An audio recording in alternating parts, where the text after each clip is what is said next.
विचारिता परोपकारी विद्या विचारिता परोपकारी। पेश करवाउण जा रहे हैं ਉਹ ਵੀ ਆਪਣੇ ਆਪ ਦੇ ਵਿੱਚ ਬੜੇ ਖੂਬਸੂਰਤ, ਬੜੇ ਹਲੀਮੀ ਭਰੇ ਤੇ ਬੜੇ ਮੋਟੀਵੇਸ਼ਨਲ ਸ਼ਖਸੀਅਤ ਦੇ ਤੌਰ ਤੇ ਜਾਣੇ ਜਾਂਦੇ ਨੇ। ਮੇਰੀ ਮੁਰਾਦ ਹੈ ਡਾਕਟਰ ਰਵੀ ਰਵਿੰਦਰ, ਜਿਹੜੇ ਕਿ ਮੈਂ ਸ਼ਾਇਦ ਨਾਂ ਠੀਕ ਬੋਲ ਰਿਹਾ, ਰਵਿੰਦਰ ਰਵੀ, ਜਿਹੜੇ ਕਿ ਪੰਜਾਬੀ ਵਿਭਾਗ ਦਿੱਲੀ ਯੂਨੀਵਰਸਿਟੀ ਦਿੱਲੀ ਦੇ ਵਿੱਚ ਤਾਇਨਾਤ ਨੇ। ਉਹਨਾਂ ਨੂੰ ਮੇਰੀ ਗੁਜ਼ਾਰਿਸ਼ ਹੈ ਕਿ ਉਹ ਅੱਜ ਦੇ ਇਸ ਵਕਤਾਵਾਂ ਦੀ ਲੜੀ ਨੂੰ ਕਰਨ। ਡਾਕਟਰ ਰਵਿੰਦਰ ਰਵੀ। शुक्रिया तगड़ साहब, तुहाडियां जिहड़ियां गल्लां उन्हां नूं ध्यान च रखदे होए मैं जिहड़ी अपनी 15 मिनट गल करनी सी उहनूं 7-8 मिनट च खत्म करन दी कोशिश करांगा। शुक्रिया। अज दी जिहड़ी गोष्ठी दी प्रधानगी कर रहे डॉक्टर धनवंत कौर जी, जां जिन्हां ने प्रोग्राम लिखिया प्रोफैसर हरसिमरन रंधावा जी, जां जिहड़े साडे मुख मेहमान भी आ ते लेखक भी आ बलविंदर गरेवाल जी, ते विशेष मेहमान इंद्रप्रीत संधू जी, ते तुसी तगड़ साहब जिन्हां दी देख रेख हेठ ये सारा प्रोग्राम हो रहा।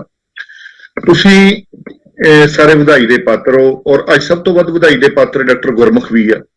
लेखक तो वधाई का पात्र है ही, डॉक्टर गुरमुख ने जिन्हें संतुलन दे नाल जिन्हें वो गल तो लेखक दे सहायता ही कर रहे हैं, पर आप जिहड़ी उन्होंने सहायता का मुजाहरा किया वो भी मैनूं लगदा वधाई दे पात्र आ। जिहड़े होर मेरे साथी विद्वान दोस्त इस गोष्ठी शामिल आ उन्होंने भी मेरी फतेह। जिहड़ा इस गोष्ठी 2-3 कारणों करके महत्वपूर्ण लग रही है। पहली गल तो तुसी 4 यूनिवर्सिटियां दे प्रोफैसर साहिबान नूं एक मंच ते इकट्ठा करता। दूजी गल तुसी जिहड़ा किताब दी चोण कीती आ, वो किताब दी चोण भी कई कारणों करके बहुत ही अहम हैगा। डॉक्टर गुरमुख ने बहुत सारियां गल्लां करतीआं ते मैं उन्हां गल्लां नूं दोहरावांगा नहीं, पर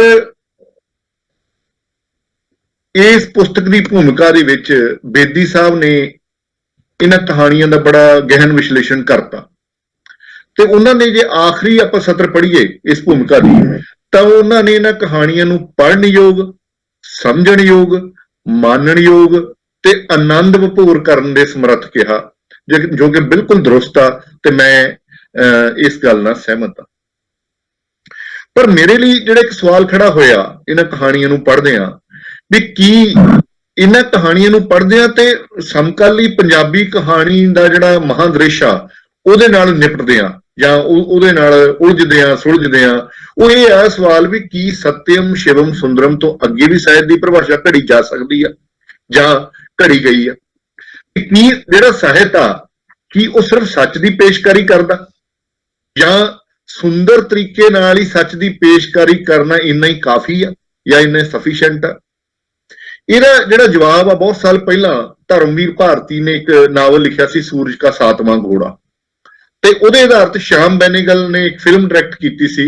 ਉਹ ਫਿਲਮ ਦਾ ਨਾਮ ਵੀ ਇਹੀ ਸੀ, ਸੂਰਜ ਕਾ ਸਾਤਵਾਂ ਘੋੜਾ। ਉਹਦੇ ਚੋਂ ਮਿਲਦਾ ਇਸ ਗੱਲ ਦਾ ਜਵਾਬ। ਉਹਦੇ ਚ ਇੱਕ डायलॉग आ भी कहानी सच और झूठ का अजीब मिश्रण है। आदमी जो है, जो बन सकता है और जो होना चाहिए, इन तीनों को एक ही माध्यम से दर्शाया जाता है। आदमी जो है मतलब रियलिज्म, जो बन सकता है मतलब पॉसिबिलिटी होगी, जो होना चाहिए मतलब आइडियलिज्म। पर पिछले जे 70-80 साल का सी जे पंजाबी साहित्य पढ़ीए खास तौर पर ਜਾਂ ਓਵਰਆਲ ਸਾਹਿਤ ਦਾ ਦ੍ਰਿਸ਼ ਦੇਖੀਏ ਤਾਂ ਅਸੀਂ ਯਥਾਰਥਵਾਦ ਦੇ ਰੀਅਲਿਜ਼ਮ ਦੇ ਪ੍ਰਭਾਵ ਥਲੇ ਇੰਨਾ ਜ਼ਿਆਦੇ ਆ ਵੀ ਜਿਹੜੀਆਂ ਬੰਦੇ ਦੀਆਂ ਸੰਭਾਵਨਾਵਾਂ, ਜਿਹੜੀਆਂ ਉਹਦੀਆਂ ਪੋਸੀਬਿਲਿਟੀਜ਼ ਆ ਜਾਂ ਜਿਹੜਾ ਉਹਦਾ ਜਿਹੜਾ ਆਈਡੀਅਲਿਜ਼ਮ ਆ ਉਹਨੂੰ ਅਸੀਂ ਕਈ ਵਾਰ ਇਗਨੋਰ ਕਰ ਦਿੰਦੇ ਆ ਜਾਂ ਇਗਨੋਰ ਕਰਨ ਤੋਂ ਵੀ ਵੱਧ ਮੈਂ ਜੇ ਕਹਾਂ ਛੁਟਿਆ ਦਿੰਦੇ ਆ ਵੀ ਨਹੀਂ ਇਹ ਤਾਂ ਫਲਾਣਾ ਤਾਂ ਆਦਰਸ਼ਵਾਦੀ ਲੇਖਕ ਆ, ਠੀਕ ਹੈ। ਪਰ ਮੇਰੇ ਸਾਹਮਣੇ ਉਸੇ ਵੇਲੇ ਹਮੰਗਵੇ ਦਾ ਬੁੱਢਾ ਤੇ ਸਮੁੰਦਰ ਆ ਗਿਆ ਸੀ। ਬੁੱਢਾ ਤੇ ਸਮੁੰਦਰ ਲਿਖਣ ਵੇਲੇ ਹਮੰਗਵੇ ਨੂੰ ਭਲੀ ਭਾਂਤ ਪਤਾ ਸੀ ਵੀ ਡਾਢੇ ਸਮੁੰਦਰ ਦੇ ਅੱਗੇ ਬੰਦੇ ਦੀ ਜਿਹੜੀ ਹਸਤੀ ਹੈ ਨਾ ਸਿਰਫ ਤਿਨਕਾ ਮਾਤਰ ਹੈ। ਪਰ ਹਮੰਗਵੇ ਜਿਹੜਾ ਜਿੱਤ ਆ ਬੁੱਢੇ ਦੀ ਦਿਖਾਉਂਦਾ, ਸਮੁੰਦਰ ਦੀ ਨਹੀਂ ਦਿਖਾਉਂਦਾ। ਬੁੱਢੇ ਦੀ ਜਿੱਤ ਨੂੰ ਦਿਖਾਉਂਦੇ ਹੋਏ ਉਹ ਬੰਦੇ ਦੀ ਸਮਰੱਥਾ ਦੀਆਂ ਪੋਸੀਬਿਲਿਟੀਜ਼ ਆ ਉਹਨਾਂ 'ਚ ਵਿਸ਼ਵਾਸ ਪ੍ਰਗਟ ਕਰ ਰਿਹਾ। ਤੇ ਬੁੱਢੇ ਨੂੰ ਇੱਕ ਆਈਡੀਅਲ ਰੂਪ ਦੇ ਵਿੱਚ ਸਮਾਜ ਦੇ ਸਾਹਮਣੇ ਪੇਸ਼ ਕਰ ਰਿਹਾ। ਇਸੇ ਲਈ ਜਿਹੜੀ ਉਹਦੀ ਲਿਖਤ ਆ ਉਹ ਪਾਠਕਾਂ ਦੇ ਲਈ ਪ੍ਰੇਰਨਾ ਦਾ ਸਰੋਤ ਬਣਦੀ ਆ ਤੇ ਲੰਮਾ ਸਮਾਂ ਜੀਵਤ ਰਹਿੰਦੀ ਆ। ਜਿਹੜੀ ਬਲਦੇਵ ਸਿੰਘ ਗਰੇਵਾਲ ਉਹਨਾਂ ਦੀ ਪੀੜ੍ਹੀ ਆ, ਜਿਹੜੇ ਗੁਣ ਉਸ ਪੀੜ੍ਹੀ 'ਚ ਇਨਬਿਲਟ ਆ, ਉਹਨਾਂ ਗੁਣਾਂ ਚੋਂ ਇੱਕ ਗੁਣ ਆਦਰਸ਼ਵਾਦ ਵੀ ਹੈਗਾ। ਭਾਵੇਂ ਉਹ ਇਹਦਾ ਜਿਹੜਾ ਜਲਾਓ ਆ ਉਹ ਭਰਵੇਂ ਰੂਪ 'ਚ ਆਪਦੀਆਂ ਕਹਾਣੀਆਂ 'ਚ ਨਾ ਵੀ ਦਿਖਾ ਸਕਿਆ ਹੋਵੇ, ਪਰ ਇਸ ਆਦਰਸ਼ਵਾਦ ਦੇ ਜਿਹੜੇ ਝਲਕਾਰੇ ਆ ਉਹਦੇ ਪਾਤਰਾਂ ਦੇ ਕਰਮਾਂ ਪ੍ਰਤੀਕਰਮਾਂ 'ਚੋਂ ਦੇਖੇ ਜਾ ਸਕਦੇ ਆ, ਜਿਹਦੇ ਲਈ ਮੈਂ ਬਲਦੇਵ ਗਰੇਵਾਲ ਉਹਨਾਂ ਨੂੰ ਵਧਾਈ ਵੀ ਦਿੰਦਾ ਤੇ ਇਸ ਚੀਜ਼ ਨੂੰ ਇੱਕ ਮੈਂ ਸ਼ੁਭ ਸ਼ਗਨ ਵੀ ਮੰਨਦਾ। ਕਹਾਣੀਕਾਰ ਆਪਦੀਆਂ ਕਹਾਣੀਆਂ ਦੇ ਵਿੱਚ ਕਿਤੇ ਵੀ ਮਾਨਵਤਾ ਨੂੰ ਮਰਨ ਨਹੀਂ ਦਿੰਦਾ। ਜਿਹੜੇ ਆਸਾਂ ਬੰਦੇ ਦੀਆਂ, ਜਿਹੜੇ ਉਹਦੇ ਅਹਿਸਾਸ ਆ, ਜਿਹੜੇ ਉਹਦੀਆਂ ਭਾਵਨਾਵਾਂ, ਉਹਨਾਂ ਨੂੰ ਉਹ ਇਨਸਾਨੀਅਤ ਚੋਂ ਮੰਨਫੀ ਹੁੰਦਿਆਂ ਨਹੀਂ ਦਿਖਾਉਂਦਾ। ਭਾਵੇਂ ਉਹ ਦੇਸ਼ ਵੰਡ ਦੀ ਗੱਲ ਕਰ ਰਿਹਾ ਹੋਵੇ ਜਾਂ ਦੂਜੀ ਵਿਸ਼ਵ ਜੰਗ ਦੇ ਵੇਲੇ ਦੀ ਕਿਸੇ ਦਾ ਕੋਈ ਹਵਾਲਾ ਦੇ ਰਿਹਾ ਹੋਵੇ, ਆਸ, ਅਹਿਸਾਸ ਤੇ ਭਾਵਨਾਵਾਂ ਜਿਹੜੀਆਂ ਹੈਗੀਆਂ ਉਹ ਨਾਲੋਂ ਨਾਲ ਚੱਲਦੀਆਂ ਵਾ। ਜਿਹੜੀਆਂ ਗਰੇਵਾਲ ਸਾਹਿਬ ਦੀਆਂ ਕਹਾਣੀਆਂ, ਉਹਨਾਂ ਦੇ ਜਿਹੜੇ ਬਹੁਤੇ ਪਾਤਰ ਆ ਉਹ ਤਿਆਗ ਤੇ ਬਲੀਦਾਨ ਦੀ ਮੂਰਤ ਆ, ਜਿਹੜੇ ਆਪ ਦਾ ਆਪ ਗਵਾ ਕੇ ਵੀ ਦੂਜੇ ਲਈ ਜਿਉਣ ਦਾ ਮਾਦਾ ਰੱਖਦੇ ਆ। ਇੱਥੇ ਤੱਕ ਜਿਹੜਾ ਉਹਨਾਂ ਦਾ ਜਿਹੜਾ ਆਦਰਸ਼ਵਾਦ ਆ ਜਾਂ ਜਿਹੜੇ ਉਹਨਾਂ ਦਾ ਜੀਵਨ ਮੁੱਲ ਆ ਉਹ ਸਲਾਉਣਯੋਗ ਆ। ਪਰ ਸਭ ਤੋਂ ਵੱਡਾ ਪ੍ਰਤੀਕ ਆ ਜਿਹੜਾ ਇਸ ਕਹਾਣੀ ਦਾ, ਉਹ ਇਹਦੇ ਟਾਈਟਲ ਵਾਲੀ ਕਹਾਣੀ 'ਚ ਮਤਲਬ ਦਰਜ ਆ, ਸੀਤੇ ਬੁੱਲਾਂ ਦਾ ਸੁਨੇਹਾ। ਪਰ ਜਦੋਂ ਉਹਦੇ ਪਾਤਰ ਵਿਪਰੀਤ ਸਥਿਤੀਆਂ ਨੂੰ ਵੀ ਚੁੱਪ-ਚਾਪ ਸਹਿਣ ਕਰੀ ਜਾਂਦੇ ਆ, ਸਥਿਤੀਆਂ ਦੇ ਮੂਕ ਦਰਸ਼ਕ ਬਣੇ ਰਹਿੰਦੇ ਆ, ਜਾਂ ਜੇ ਵਿਰੋਧ ਵੀ ਕਰਦੇ ਆ ਤਾਂ ਬੜਾ ਧੀਮੀ ਸੁਰ 'ਚ ਕਰਦੇ ਆ, ਉਹਨਾਂ ਦੀ ਸ਼ਖਸੀਅਤ ਕਿਸੇ ਨਾ ਕਿਸੇ ਦਵੰਦ 'ਚ ਫਸੀ ਨਜ਼ਰ ਆਉਂਦੀ ਆ, ਕਿਉਂਕਿ ਉਹ ਨਵੇਂ ਨਾਲ ਜੁੜਨਾ ਤਾਂ ਚਾਹੁੰਦੇ ਆ ਪਰ ਪੁਰਾਣੇ ਨੂੰ ਟੁੱਟਣ ਦਾ ਖਦਸ਼ਾ ਵੀ ਪਾਲੀ ਬੈਠੇ ਆ। ਉਦੋਂ ਲੱਗਦਾ ਵੀ ਜਿਹੜਾ ਵਿਅਕਤੀ ਬਲਦੇਵ ਸਿੰਘ ਗਰੇਵਾਲ ਆ, ਉਹ ਸਾਹਿਤਕਾਰ ਬਲਦੇਵ ਸਿੰਘ ਗਰੇਵਾਲ ਤੇ ਭਾਰੂ ਪੈ ਰਿਹਾ।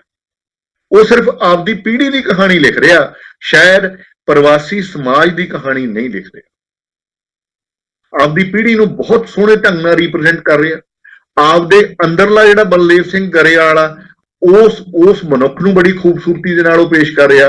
ਪਰ ਜੇ ਕਹੀਏ ਪ੍ਰਵਾਸੀ ਸਮਾਜ ਦੀ ਕਹਾਣੀ ਉਹ ਲਿਖ ਰਿਹਾ, ਇਹਦੇ ਬਾਰੇ ਸਾਨੂੰ ਦੁਬਾਰਾ ਸੋਚਣਾ ਪਏਗਾ। ਬਹੁਤੀਆਂ ਕਹਾਣੀਆਂ ਜਿਹੜੀਆਂ ਹੈਗੀਆਂ ਉਹ ਅਤੀਤ ਮੁਖੀ ਦ੍ਰਿਸ਼ਟੀ ਵਾਲੀਆਂ, ਪਰ ਰਾਹਤ ਇਸ ਗੱਲ ਦੀ ਆ ਵੀ ਇਹ ਭਵਿੱਖ ਮੁਖੀ ਸੰਭਾਵਨਾਵਾਂ ਨਾਲ ਜੁੜੀਆਂ ਹੋਈਆਂ। ਇਹ ਜਿਹੜੀਆਂ ਭਵਿੱਖ ਮੁਖੀ ਸੰਭਾਵਨਾਵਾਂ ਹੀ ਪਾਤਰਾਂ ਨੂੰ ਜ਼ਿੰਦਗੀ ਜਿਉਣ ਦਾ ਬਲ ਬਖਸ਼ਦੀਆਂ, ਜਿਹਨੂੰ ਮੈਂ ਸ਼ੁਰੂ 'ਚ ਧਰਮਵੀਰ ਭਾਰਤੀ ਦੇ ਹਵਾਲੇ ਨਾਲ ਪੋਸੀਬਿਲਿਟੀਜ਼ ਕਿਹਾ ਸੀ। ਇਹ ਵੀ ਮੈਨੂੰ ਲੱਗਦਾ ਬਲਦੇਵ ਸਿੰਘ ਗਰੇਵਾਲ ਦੀ ਇੱਕ ਤਾਕਤ ਆ, ਉਹਦੀਆਂ ਕਹਾਣੀਆਂ ਦੀ ਜਾਂ ਉਹਦੇ ਵਿਜ਼ਨ ਦੀ ਤਾਕਤ ਆ। ਇਹਨਾਂ ਕਹਾਣੀਆਂ ਦਾ ਜਿਹੜਾ ਇੱਕ ਕੇਂਦਰੀ ਨੁਕਤਾ ਉਹ ਸਬਰ, ਸੰਤੋਖ ਤੇ ਚੁੱਪ 'ਚ ਪਿਆ। ਇਹ ਚੁੱਪ ਕਾਦੀ ਆ? ਇਹ ਚੁੱਪ ਪਾਤਰਾਂ ਦੀ ਵੀ ਆ। ਇਹ ਜਿਹੜੀ ਚੁੱਪ ਆ ਇਹ ਸਥਿਤੀਆਂ ਦੀ ਵੀ ਆ, ਇਹ ਚੁੱਪ ਸਮਿਆਂ ਦੀ ਵੀ ਆ। ਇੱਕ ਚੁੱਪ ਉਹ ਆ ਜਿਹੜੀ ਔਰਤ ਤੇ ਦਲਿਤ ਵਰਗ ਨੇ ਧਾਰੀ ਹੋਈ ਆ, ਜਿਹੜੇ ਪ੍ਰਤੀਕੂਲ ਸਥਿਤੀਆਂ 'ਚ ਵੀ ਜਿਉਂਦੇ ਹੋਏ ਅਨੁਕੂਲ ਸਥਿਤੀਆਂ ਦੀ ਆਸ 'ਚ ਆ। ਇੱਕ ਚੁੱਪ ਉਹ ਆ ਜਿਹੜੀ ਪ੍ਰਵਾਸੀ ਬੰਦੇ ਨੇ ਸਮੇਂ ਤੇ ਸਥਾਨ ਵਿਚਲੀ ਦੂਰੀ ਦੇ ਕਾਰਨ ਧਾਰੀ ਹੋਈ ਆ। ਚੁੱਪ ਦਾ ਇੱਕ ਹੋਰ ਤੀਜਾ ਰੂਪ ਵੀ ਆ ਜਿਹੜਾ ਆਪਦਿਆਂ ਲਈ ਕੁਝ ਕਰਨ ਜਾਂ ਤਿਆਗ ਦੇ ਰੂਪ ਦੇ ਵਿੱਚ ਇਹਨਾਂ ਕਹਾਣੀਆਂ ਦੇ ਵਿੱਚ ਸਾਨੂੰ ਦਿਖਾਈ ਦੇ ਰਿਹਾ ਹੈਗਾ। ਚੁੱਪ ਅਸਲ ਦੇ ਵਿੱਚ ਉਸ ਸਮਾਜ ਦਾ ਖਾਸਾ ਜਿਹਨੂੰ ਲੇਖਕ ਚਿਤਰਿਆ, ਜਾਂ ਫਿਰ ਦੂਜਾ ਸਵਾਲ ਇਹ ਆ ਵੀ ਕੀ ਚੁੱਪ ਉਸ ਸਮਾਜ ਦਾ ਖਾਸਾ ਜਿਹਨੂੰ ਲੇਖਕ ਚਿਤਰਿਆ, ਜਾਂ ਫਿਰ ਲੇਖਕ ਦੀ ਸ਼ਖਸੀਅਤ ਦਾ ਪ੍ਰਤੀਰੂਪ ਆ ਜਿਹੜਾ ਕਿ ਅਸ਼ੋਭਲੇ ਜੇ ਉਹਦੀ ਸਾਹਿਤਕਾਰੀ 'ਚ ਪ੍ਰਵੇਸ਼ ਕਰ ਰਿਹਾ। ਇਹਦਾ ਜਵਾਬ ਲੇਖਕ ਲਈ ਆਪ ਲੱਭਣਾ ਵੀ ਜ਼ਰੂਰੀ ਆ ਤੇ ਉਹਦੇ ਸਮੀਖਕਾਂ ਲਈ ਵੀ ਲੱਭਣਾ ਜ਼ਰੂਰੀ ਆ।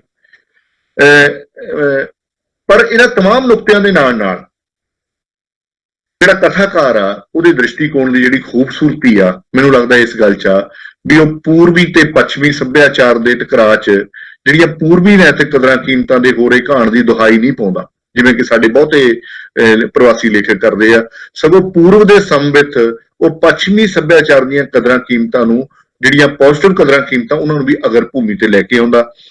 ਦੋ ਕਹਾਣੀਆਂ ਦੀ ਧਾਰਨ ਲਈ ਜਾ ਸਕਦੀ ਹੈ, ਲਿਜ਼ਾ ਦੀ ਲਈ ਜਾ ਸਕਦੀ ਹੈ, ਰਜਨੀ ਕਹਾਣੀ, ਇਹ ਰਜਨੀ ਇਸ ਵੰਨ 'ਚ ਵਰਣਨਯੋਗ ਆ। ਤੇ ਬਲਦੇਵ ਸਿੰਘ ਗਰੇਵਾਲ ਪੰਜਾਬੀ ਬੰਦੇ ਦਾ ਜਿਹੜਾ ਇੱਕ ਅਹਿਮ ਲੱਛਣ ਆ ਜਿਹੜਾ ਪਿਛਲੇ ਕੁਝ ਸਾਲਾਂ ਤੋਂ ਜ਼ਿਆਦਾ ਹਾਵੀ ਹੋ ਗਿਆ, ਉਹ ਹੈਗਾ ਸਿਧਾਂਤ ਤੇ ਵਿਹਾਰ ਵਿਚਲਾ ਪਾੜਾ। ਕਥਨੀ ਤੇ ਕਰਨੀ ਵਿਚਲਾ ਜਿਹੜਾ ਅੰਤਰ ਆ ਉਹਨੂੰ ਪੇਸ਼ ਕਰਨ 'ਚ ਬੜੀ ਸਫਲ ਰਿਹਾ ਹੈਗਾ। ਪੰਜਾਬੀ ਬੰਦਾ ਜਾਤ ਪਾਤ ਖਤਮ ਕਰਨ ਦੇ ਹੱਕ 'ਚ ਬੋਲੂਗਾ, ਪਰ ਵਿਦੇਸ਼ ਜਾ ਕੇ ਪੱਛਮੀ ਸੱਭਿਆਚਾਰ 'ਚ ਵਿਚਰਦਾ ਹੋਇਆ ਵੀ ਉਹ ਜਾਤ ਪਾਤ ਵਾਲੀ ਮਾਨਸਿਕਤਾ ਨੂੰ ਅੰਗ ਸੰਗ ਲੈ ਕੇ ਵਿਚਰੂਗਾ। ਇਸ ਚੀਜ਼ ਨੂੰ ਉਹਨੇ ਬੜੀ ਖੂਬਸੂਰਤੀ ਨਾਲ ਪੇਸ਼ ਕੀਤਾ।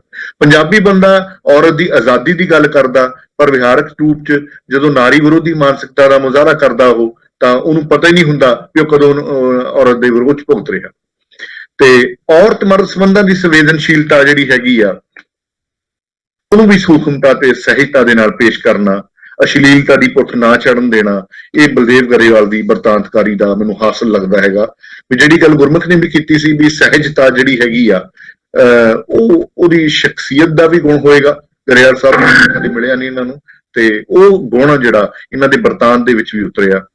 ਤੇ ਕੁੱਲ ਮਿਲਾ ਕੇ ਕਿਹਾ ਜਾ ਸਕਦਾ ਵੀ ਬਲਦੇਵ ਸਿੰਘ ਗਰੇਵਾਲ ਦੀਆਂ ਜਿਹੜੀਆਂ ਕਹਾਣੀਆਂ, ਉਹਨਾਂ ਸੁਪਨਿਆਂ ਦੀਆਂ ਕਹਾਣੀਆਂ ਜਿਹੜੇ ਸੁਪਨੇ ਕਦੇ ਪੂਰੇ ਨਹੀਂ ਹੋਏ, ਇਹ ਉਹਨਾਂ ਅਹਿਸਾਸਾਂ ਦੀਆਂ ਕਹਾਣੀਆਂ ਜਿਹੜੇ ਕਦੇ ਛੋਹੇ ਨਹੀਂ ਗਏ, ਇਹ ਉਹਨਾਂ ਚਾਵਾਂ ਦੀਆਂ ਕਹਾਣੀਆਂ ਜਿਹੜੇ ਕਦੇ ਹਾਸਿਆਂ ਦੀ ਮਾਲਾ 'ਚ ਪਰੋਏ ਨਹੀਂ ਗਏ, ਇਹ ਉਹਨਾਂ ਰਹੱਸਾਂ ਦੀਆਂ ਕਹਾਣੀਆਂ ਵੀ ਆ ਜਿਨ੍ਹਾਂ ਦੇ ਰਾਜ਼ਦਾਰ ਆ ਜਿਹੜੇ ਉਹ ਜਿਉਂਦੇ ਹੋਏ ਵੀ ਮੋਏ ਹੋਏ ਨੇ। ਪਰ ਲੇਖਕ ਦਾ ਹਾਸਲ ਜਾਂ ਲੇਖਕ ਦੀ ਪ੍ਰਾਪਤੀ ਹੈ ਜਿਹੜੀ ਇਸ ਗੱਲ 'ਚ ਆ ਕਿ ਉਹ ਸੁਪਨੇ, ਅਹਿਸਾਸ, ਚਾਅ ਕਿਸੇ ਵੀ ਹਾਲ ਦੇ ਵਿੱਚ ਮਰਨ ਨਹੀਂ ਦੇਣਾ ਚਾਹੁੰਦਾ। ਤੇ ਮੈਨੂੰ ਲੱਗਦਾ ਇੰਨੀਆਂ ਗੱਲਾਂ ਦੇ ਨਾਲ ਮੈਂ ਆਪਦੀ ਗੱਲ ਇੱਥੇ ਖਤਮ ਕਰਦਾ। ਤੇ ਤਗੜ ਸਾਹਿਬ, ਬਹੁਤ ਬਹੁਤ ਸ਼ੁਕਰੀਆ, ਤੁਸੀਂ ਇਹ ਮੌਕਾ ਦਿੱਤਾ। ਬਹੁਤ ਬਹੁਤ ਸ਼ੁਕਰੀਆ ਡਾਕਟਰ ਰਵਿੰਦਰ ਰਵੀ ਜੀ। ਡਾਕਟਰ ਰਵਿੰਦਰ ਰਵੀ ਜੀ ਦਿੱਲੀ ਯੂਨੀਵਰਸਿਟੀ ਦਿੱਲੀ ਦੇ ਵਿੱਚ ਪੰਜਾਬੀ ਵਿਭਾਗ ਦੇ ਮੁਖੀ ਨੇ, ਸਾਡੇ ਨਾਲ ਜੁੜੇ ਹੋਏ ਸੀ। ਉਹਨਾਂ ਦਾ